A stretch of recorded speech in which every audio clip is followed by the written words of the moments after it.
Hi everyone, अस्सलाम वालेकुम, नमस्ते डियर गाइस। मैं हूं अशोक कुमार और आप देख रहे हैं मेरा YouTube channel your English matter. Dear guys, आज हमारा टॉपिक है noun case, cases of noun. Cases of noun का मतलब है नाउन की हालतें या नाउन की पोजीशन। किसी भी सेंटेंस में नाउन किस जगह पे, किस पोजीशन पे इस्तेमाल होता है तो उसको हम कहते हैं केसेस ऑफ नाउन। और इसके मैं आपको डेफिनेशन बता देता हूँ, इसका कॉन्सेप्ट क्लियर हो जाएगा। केस हम किसको कहते हैं? Case shows the relationship of a noun to other words in a sentence. Case shows a relationship of noun to other words in a sentence. मतलब केस जो है वो नाउन का रिलेशनशिप दिखाता है, नाउन का रिश्ता दिखाता है, नाउन का ताल्लुक दिखाता है टू अदर वर्ड्स, दूसरे अल्फाज से, इन ए सेंटेंस, एक सेंटेंस में, एक जुमले में।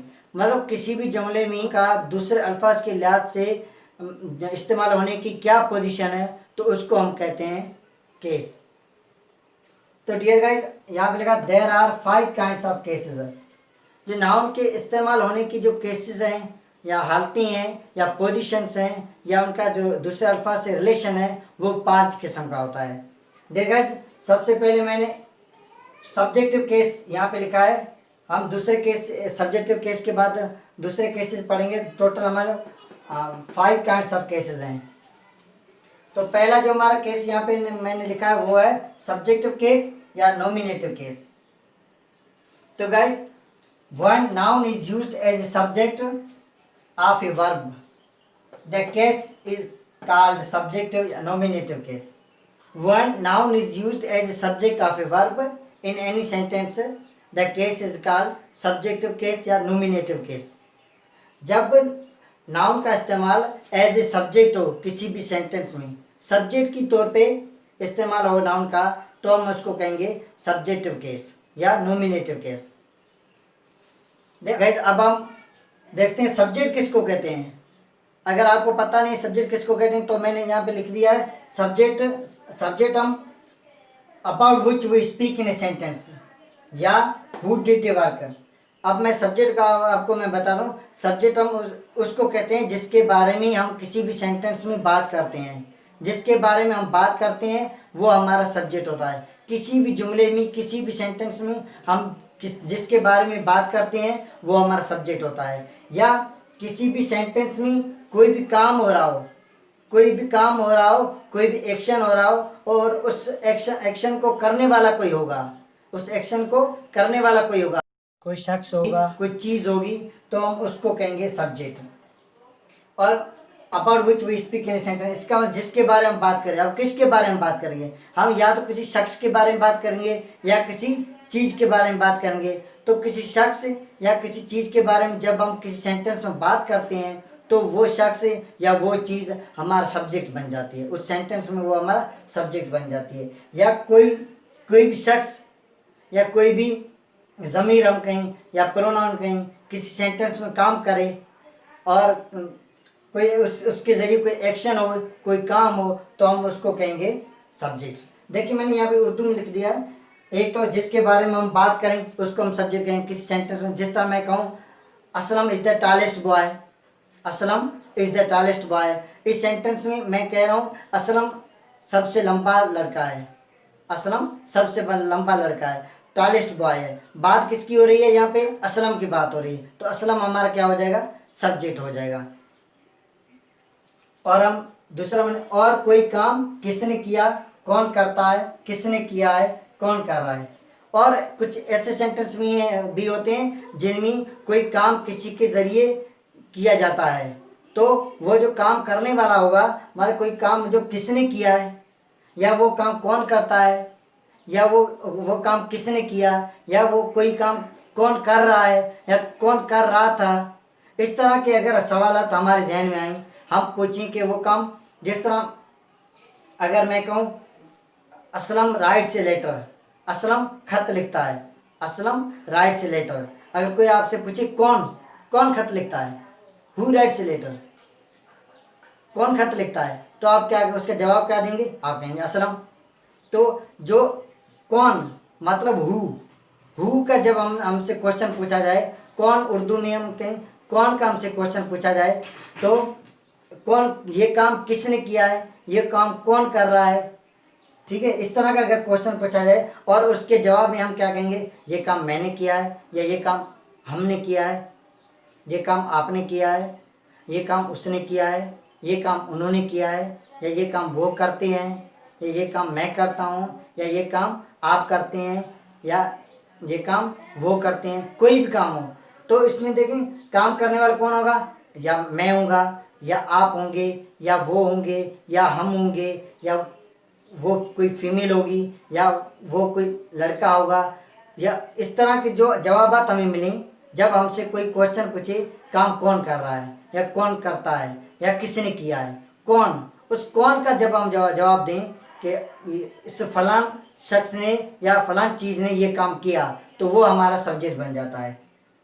तो देखते हैं, मैंने यहाँ पे लिखा है कोई काम, अगर ये हमारे सवाल हो किसने किया काम, कौन करता है, या किसने किया है, या कौन कर रहा है, और अगर हम उसके जवाब अगर उसका हमें मिले कि मैंने किया, या हमने किया, या आपने किया, या उसने किया, या उन्होंने किया, या असलम ने किया, या फातिमा ने किया, या बिलावल और हिस्मत ने किया, ये दो यहाँ समझे दो पर्सन हैं, पीपल हैं, यहाँ पे एक है, यहाँ पे एक, ये मेल है, ये फीमेल है। तो हमें ये जवाब मिले तो हमारे ये जो जवाबात जो हमें मिले हैं ये हमारे हो जाएंगे सब्जेक्ट। सब्जेक्ट को हम कहते हैं हु डज वर्क। सब्जेक्ट वो है जो काम करे। किसी भी सेंटेंस में कोई काम हो रहा हो, जब हम बातचीत करते हैं, हम किसी के ज़रिए काम करने के बारे में बोलते हैं, वो काम किसी के ज़रिए हो रहा हो, तो वो जो काम करने वाला जो होगा उसको हम कहेंगे सब्जेक्ट। उर्दू में कहते हैं फाइल, या काम करने वाला। फिर मैं आपको बता दूं, सब्जेक्ट हम उसको कहते हैं जिसके बारे में हम किसी भी जुमले में बात करें, जिसके बारे में हम बात करें उसको हम सब्जेक्ट कहते हैं। और अगर हमसे कोई पूछे, जिस तरह मैं कहूँ ही राइट्स ए लेटर, या he gets up early in the morning, he gets up early in the morning, मतलब वो सुबह सवेरे उठता है। तो यहाँ पे कोई पूछे अभी कौन उठता है सुबह सवेरे, who gets up early in the morning, कौन सुबह सवेरे उठता है, तो आप जवाब देंगे ही, मतलब ये लड़का, कोई भी मेल है, आप कहेंगे he gets up early in the morning. तो ही जो है मतलब ये या वो, तो वो हमारा सब्जेक्ट बन जाएगा। तो डियर गाइज, अब मैंने यहाँ पे इंग्लिश में लिख दिया, if there is a question who did a work, या हु डज ए वर्क, या who is doing a work, या who are doing a work. अगर यहाँ पे कोई हमारा क्वेश्चन हो तो काम कौन करता है, या किसने किया, या कौन कर रहा है, या किसने किया है, इस तरह के क्वेश्चन हो और हमें जवाब मिले द आंसर्स, और हमें जवाब दिए I did this work, I wrote a letter, I write a letter, I am going to school, you are making noise. तो इस तरह के जो क्वेश्चंस हों, क्वेश्चंस में हमें I, we, you, they, he, she, it, या कोई पर्सन, एक सिंगुलर पर्सन हो, पीपल, मतलब एक से ज़्यादा, जिस तरह मैंने यहाँ पे बिलावल और हिस्मत लिखा है, यहाँ पे एक अलग अलग पर्सन असलम और फातिमा लिखा है, इस तरह हो। और the words that answer the who question is called subject, मतलब ऐसे अल्फाज जो किसी हु के क्वेश्चन का जवाब हमें दे सकें, वो हमारे अल्फाज सब्जेक्ट बन जाएंगे। ऐसे अल्फाज, ऐसे वर्ड्स, या ऐसे नाउन्स, हम यहाँ पे पढ़ रहे हैं नाउन के बारे में, तो ऐसे नाउन्स जो हमारा जो हु का क्वेश्चन हो, उस क्वेश्चन के बारे में हमें जवाब दें, उसको हम कहेंगे सब्जेक्ट। तो डियर गाइस, सब्जेक्ट जो है, subject comes either in the beginning और in the end of sentence. Subject जो है हमारा, जब नाउन हमारा सब्जेक्ट केस में इस्तेमाल होगा, एज ए सब्जेक्ट इस्तेमाल होगा, तो किसी भी सेंटेंस की बिगिनिंग में आ सकता है, शुरू में आ सकता है, शुरुआत में आ सकता है, या किसी सेंटेंस के आखिर में, इन द एंड आ सकता है। तो ये हमारा सब्जेक्टिव केस था। तो डियर गाइस, अब मैं इसको इरेज करके यहाँ पे कुछ आपके सब्जेक्टिव केस के कुछ सेंटेंसेस यहाँ पे लिख रहा हूँ। उस सेंटेंसेस में हमारा जो नाउन होगा वो एज ए सब्जेक्ट इस्तेमाल होगा, उसका सब्जेक्टिव केस होगा, और हम देखते हैं वो सब्जेक्टिव केस में हमारे नाउन की पोजीशन क्या है, वो इन द बिगिनिंग आ रहा है या इन द एंड आ रहा है, या वो किस सेंटेंस में शो हो रहा है कि नहीं हो रहा है। तो देखते हैं डियर गाइज, मैं इसको इरेज करके अब आपको वो सेंटेंसेस लिख के फिर उसमें आपको बताता हूँ कि जब जब हमारा नाउन सब्जेक्ट केस में इस्तेमाल होगा, एज ए सब्जेक्ट इस्तेमाल होगा, तो उसकी पोजीशन उस सेंटेंस में क्या होगी, इन द एंड होगी, इन द बिगिनिंग होगी, या वो सेंटेंस में नहीं होगी। अब मैंने कुछ सेंटेंस लिख लिए हैं, सेंटेंसेस मैंने लिख लिए हैं। सेंटेंसेस में हम देखते हैं कि जब नाउन का सब्जेक्ट के तौर पर इस्तेमाल होता है तो हमारा जो वो सब्जेक्ट है या सब्जेक्टिव नाउन है वो सेंटेंस में वर्ड है सब्जेक्ट कम इन सेंटेंस, उस जुमले में उस सेंटेंस में वो सब्जेक्ट किस जगह पर आता है। तो पहले मैंने लिखा है इट यूजुअली कम्स फर्स्ट।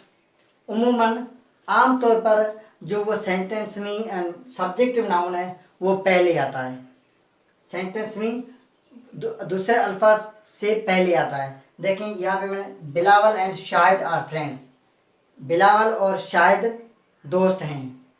तो बिलावल एंड शाहिद ये हमारा क्या है, नाउन है, पर्सन्स हैं, ये सब्जेक्टिव नाउन है हमारा, ये सब्जेक्टिव नाउन है। तो ये आ रहा है हमारा वर्ब से पहले आ रहा है और सेंटेंस की शुरुआत में आ रहा है, इन द बिगिनिंग आ रहा है। Sir Ashok teach us English, sir Ashok हमें इंग्लिश पढ़ाते हैं। तो यहाँ पे पढ़ाने का काम कौन कर रहा है, सर अशोक। तो सर अशोक मैंने थोड़ी देर पहले बताया है, जो काम करने वाला होता है उसको हम सब्जेक्ट कहते हैं। यहाँ पे पढ़ाने वाला कौन है, सर अशोक। तो सर अशोक हमारा क्या है, सब्जेक्ट है, काम करने वाला है। तो ये भी एक नाउन है, नेम है। तो ये हमारा हो गया सब्जेक्टिव नाउन। और आ गया हमारे जो सेंटेंस की स्टार्ट में, इन द बिगिनिंग आ गया। और द बस कम्स हियर, बस यहाँ आती है, द बस कम्स हियर, बस यहाँ आती है। इसमें बस क्या है, हमारा नाउन है, सब्जेक्टिव नाउन है। हम यहाँ पे किसकी बात कर रहे हैं, बस की बात कर रहे हैं। तो बस हमारा क्या होगा, सब्जेक्ट हो गया। और बस हमारा नाउन है तो इसको हम कहेंगे सब्जेक्टिव नाउन या नॉमिनेटिव नाउन कहेंगे। और ये सेंटेंस की बिगिनिंग में आ रहा है, शुरुआत में आ रहा है। और ये Bilawal and Shahid, sir Ashok, the bus, ये तीनों क्या है, ये तीनों सेंटेंसेस में नाउन से इस्तेमाल हो रहे हैं। और ये नाउन के इस्तेमाल हो रहे हैं। और यहाँ पे बिलावल और शाहिद की बात हो रही है तो ये हमारे सब्जेक्ट हो गए। यहाँ पे सर अशोक पढ़ाने का काम कर रहे हैं तो ये हमारे सब्जेक्ट हो गए, सर अशोक सब्जेक्ट हो गया। यहाँ पे बस की बात हो रही है तो बस हमारा सब्जेक्ट हो गया। जिस तरह अभी थोड़ी देर मैंने पहले बताया, सब्जेक्ट हम उसको कहते हैं जिसके बारे में कोई बात की जाए या कौन किसी सेंटेंस में कोई काम कर रहा हो और उस सेंटेंस का हम क्वेश्चन बनाएं कि वो कौन काम कर रहा है और हमें आंसर मिले फलान शख्स या फलान चीज़ काम कर रहा है। जिस तरह इस सेंटेंस में काम कर रहा है, टीचिंग का काम कर रहा है सर अशोक। तो सर अशोक का हम पूछे कौन काम कर, कौन पढ़ा रहा है, तो आप कहेंगे सर अशोक। तो सर अशोक हमारा सब्जेक्ट बन गया। तो ये बिलावल एंड शाहिद, सर अशोक, बस, ये तीनों नाउन्स हैं और सब्जेक्ट के तौर पर इस्तेमाल हो रहे हैं तो इनको हम कहेंगे सब्जेक्टिव नाउन। आगे हम देखते हैं, she sent me A present, she sent me present, उसने मुझे एक तोहफा भेजा। यहाँ पे शी हमारा सब्जेक्ट है, किसने तोहफा भेजा, उसने। तो शी हमारा क्या हो गया, सब्जेक्ट हो गया। Playing cricket is good for health, cricket खेलना सेहत के लिए अच्छा है, क्रिकेट खेलना सेहत के लिए अच्छा है, सेहत के लिए सेहतमंद है। तो प्लेइंग क्रिकेट क्या हो गया, ये भी हमारा सब्जेक्ट हो गया। हम यहाँ पे किसकी बात कर रहे हैं, क्रिकेट खेलने की बात कर रहे हैं। To sit idle is useless, to sit idle is useless मतलब बेकार बैठना, फजूल बैठना, यूजलेस मतलब बेकार है, किसी काम का नहीं है, कोई फायदे का नहीं है, बेफायदा है। तो बेकार बैठना, फारिग बैठना, फजूल बैठना फ़ायदेमंद नहीं है, इज यूजलेस। तो टू सिट ये भी हमारा क्या है, यहाँ पे किसकी बात हो रही है, फजूल बैठने की। तो ये हमारा हो गया सब्जेक्ट। यहाँ पे प्लेइंग क्रिकेट की बात हो रही है तो ये हमारा हो गया सब्जेक्ट। यहाँ पे किसने प्रेजेंट भेजा है, शी ने भेजा, तो शी हमारा हो गया सब्जेक्ट। यहाँ पे किसकी बात हो रही है, बस की बात हो रही है तो बस हो गया हमारा सब्जेक्ट। यहाँ पे कौन काम कर रहा है, टीचिंग का, सर अशोक, तो सर अशोक हमारा सब्जेक्ट हो गए। बिलावल एंड शाहिद, यहाँ पे किसकी बात हो रही है, बिलावल और शाहिद की, तो ये हमारे सब्जेक्ट हो गए। तो आप देखें हमारे जो सब्जेक्ट्स हैं वो क्या है, सेंटेंस की बिगिनिंग में आते हैं। दूसरा हम occasionally it is put after verbs, कभी कभी सब्जेक्ट को हम वर्ब के बाद लगाते हैं। हेयर कम्स द बस, यहाँ पे हमारा सब्जेक्ट क्या है, हम बात किसकी कर रहे हैं, बस की, वही सेंटेंस है। यहाँ पे मैंने लिखा द बस कम्स हेयर, बस यहाँ आती है। हेयर कम्स द बस, बस यहाँ आती है। इस सेंटेंस की मीनिंग वही है, लेकिन हमने क्या कर दिया, सब्जेक्ट को आफ्टर द वर्ड यूज किया है, आफ्टर द वर्ब यूज किया है। ये हमारा वर्ब है। एक्शन, जो एक्शनिंग वर्ड होगा उसको हम वर्ब कहेंगे। ये वर्ब हम इससे, ये जब हमारा नाउन का टॉपिक खत्म हो जाएगा फिर हम प्रोनाउन वर्ब वगैरह सब आगे पढ़ेंगे। तो ये वर्ब के बाद आता है। तो कभी कभी हम क्या करते हैं ना, जो नाउन है हमारा जिसके बारे में बात करते हैं वो सेंटेंस के एंड में भी लिखते हैं, तो वो भी हमारा सब्जेक्ट होता है, क्योंकि हमें ये सेंटेंस बता रहे हैं यहाँ पे बस की बात हो रही है, जिसकी बात हो रही है वो हमारा सब्जेक्ट है। Sweet are the uses of adversity, sweet are the uses of adversity. यहाँ पे यूजेस ऑफ एडवर्सिटी क्या है, हम किसकी बात कर रहे हैं, यूजेस ऑफ एडवर्सिटी। तो ये अब कि हमारा क्या है, सब्जेक्ट है। क्यों सब्जेक्ट है, क्यों है, क्योंकि इसके बारे में बात कर रहे हैं, जिस चीज़ के बारे में बात करते हैं उसको हम सब्जेक्ट कहते हैं। और ये सेंटेंस के एंड में इस्तेमाल हो रहा है, यहाँ पे वर्ब के बाद इस्तेमाल है, ये हमारा वर्ब है। अब दूसरा, good for health is playing cricket. सेहत के लिए अच्छा क्रिकेट खेलना है, सेहत के लिए अच्छा क्रिकेट खेलना है। तो यहाँ पे प्लेइंग क्रिकेट की बात कर रहे हैं, हम क्रिकेट खेलने की बात कर रहे हैं, तो ये हमारा सब्जेक्ट हो गया। और कभी कभी इन सब्जेक्ट्स को हम वर्ब के बाद पुट करते हैं। अब देखते हैं in imperative sentences it is left out.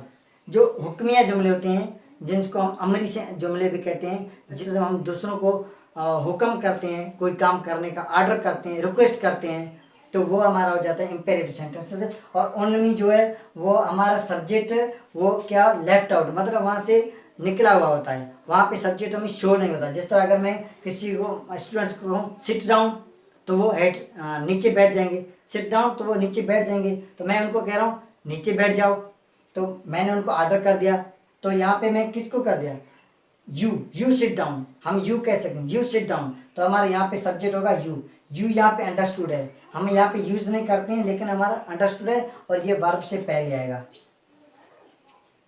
Cut your nails, अपने नाखून काटो, कट योर नेल्स, यहाँ पे मैं कह सकता हूँ यू कट योर नेल्स, अपने नाखून, तुम अपने नाखून काटो। तो यहाँ पे हमारा सब्जेक्ट अंडरस्टूड है, कौन सा है, यू। हम बोलते नहीं है, लिखते नहीं है, लेकिन वो हमारा अंडरस्टूड होता है कि यहाँ पे यू, हम यू को ही ऑर्डर कर रहे हैं, यू को ही रिक्वेस्ट कर रहे हैं। डोंट मेक नॉइज, शोर मत करो, शोर मत करो। तो यहाँ पे मैं ये भी कह सकता हूँ यू डोंट मेक नॉइज, आप शोर मत करो, तो यहाँ पे हमारा सब्जेक्ट होगा यू, जो कि अंडरस्टूड है।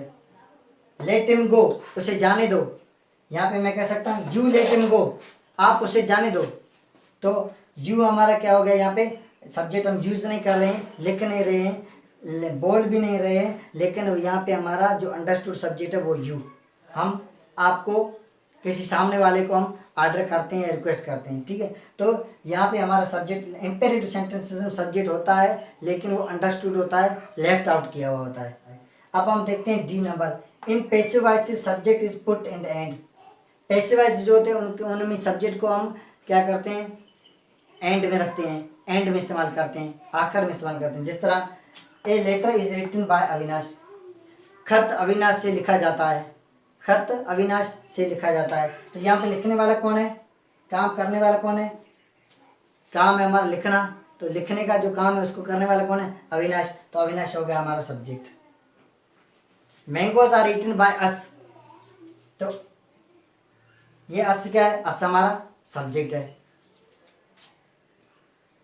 ये mangoes are eaten by us मतलब आम हमसे खाए जाते हैं इन द समर, गर्मियों के मौसम में, गर्मियों के मौसम में आम हमसे खाए जाते हैं। तो खाने वाला कौन है, हम, अस, इंग्लिश में कहेंगे अस। तो वो काम करने, खाने का जो काम है, ईटिंग का जो काम है, वो करने वाला कौन है इस सेंटेंस में, अस। तो ये हो गए हमारे सब्जेक्ट। अब हम देखते हैं in exclamatory sentences sometimes left out. Exclamatory जो sentences, in exclamatory sentences sometimes left out. Exclamatory जो सेंटेंसेस होते हैं, जो ताज्जुब दिखाते हैं या हैरानगी दिखाते हैं या इमोशंस दिखाते हैं, ऐसे जो सेंटेंसेस होते हैं उनको हम कहते हैं एक्सक्लेमेटरी सेंटेंसेस। और उनमें जो हमारा सब्जेक्ट होता है वो भी इंपेरेटिव की तरह कभी कभी लेफ्ट आउट होता है, निकला हुआ होता है, वहाँ पे यूज़ नहीं किया हुआ होता है। जिस तरह यहाँ पे हाउ वंडरफुल इंडीड, कितना ना खूबसूरत है, हकीकत में कितना ना खूबसूरत है। अब हम किसकी बात करें, किसी चीज़ की बात कर रहे हैं, वो हमारी सब्जेक्ट हमारा वो है, लेकिन सेंटेंस में वो शो नहीं हो रहा है। वाह वी वन, वाह हमने जीत लिया। तो हमने जीत लिया, देखिए हमने क्या जीता है, मैच जीता है, लेकिन यहाँ पे लिखा हुआ नहीं है। हम बात किसकी कर रहे हैं, मैच की कर रहे हैं, तो मैच हमारा सब्जेक्ट है। अल्लाह हिज फादर हैज़ डाइड। अल्लाह अल्लाह हम वो वर्ड यूज़ करते हैं, एक्सक्लेमेटरी वर्ड है जो हम यूज़ करते हैं दुख जब हमें पहुंचता है या हमें सदमा पहुंचता है किसी के इंतकाल होने पे, किसी के वफात होने पे, तो हम अलास का वर्ड यूज़ करते हैं। Alas his father has died, मतलब अलास उसके हैज़ डाइड, उसके फादर मर गए या उसके फादर का इंतकाल हो गया। तो यहाँ पे तो सब्जेक्ट शो हो रहा है, किसकी बात कर रहे हैं, उनके फादर की, हिज फादर तो सब्जेक्ट है। लेकिन इन दो सेंटेंसेस में कभी कभार हमें एक्सक्लेमेटरी सेंटेंसेस में जो कभी कभार हमारा जो सब्जेक्ट होता है वो शो नहीं होता है। जिस तरह इसमें सब मैच है, लेकिन यहाँ पे शो नहीं हो रहा है, इसमें कोई चीज़ होगी जो कि शो नहीं हो रही है। तो डियर गाइज, ये हमारा आज का टॉपिक है सब्जेक्टिव केस पे। तो डियर गाइज, आज का हमारा जो टॉपिक सब्जेक्टिव केस या नॉमिनेटिव केस ऑफ नाउन, ये आज का हमारा यहीं पे ख़त्म हुआ। इसमें हमने देखा कि सब्जेक्ट किसको कहते हैं। सब्जेक्ट हम उसको कहते हैं जिसके बारे में बात की जाए, या सब्जेक्ट हम उसको कहते हैं जो किसी सेंटेंस में कोई काम करता हो, उसको हम सब्जेक्ट कहते हैं। और हमने देखा कि सब्जेक्टिव केस में जब नाउन इस्तेमाल होता है एज ए सब्जेक्ट, जब इस्तेमाल होता है तो कहाँ कहाँ पर इस्तेमाल होता है। केस का मतलब ये है कि उस नाउन के इस्तेमाल होने की, यूज़ होने की किसी सेंटेंस में क्या पोजीशन है, क्या हालत है, तो हम उसको कहते हैं केस नाउन। यहाँ पे आज का हमारा सब्जेक्टिव केस यहीं पे ख़त्म हुआ है, और जो भी नेक्स्ट वीडियो आने वाला है वो होगा ऑब्जेक्टिव केस के लिए। तो डियर गाइज, हमारे इस वीडियो को लाइक करें, शेयर करें, ताकि ज़्यादा से ज़्यादा लोग, ज़्यादा से ज़्यादा स्टूडेंट्स हमारे वीडियोस को देख सकें। अगर आप हमारे चैनल पर नए हैं तो हमारे चैनल को सब्सक्राइब करना ना भूलें, और साथ में बेल आइकन को प्रेस करना ना भूलें, क्योंकि जब भी मैं न्यू वीडियो अपलोड करूंगा तो आपको नोटिफिकेशन में मिलता रहेगा। Thank you.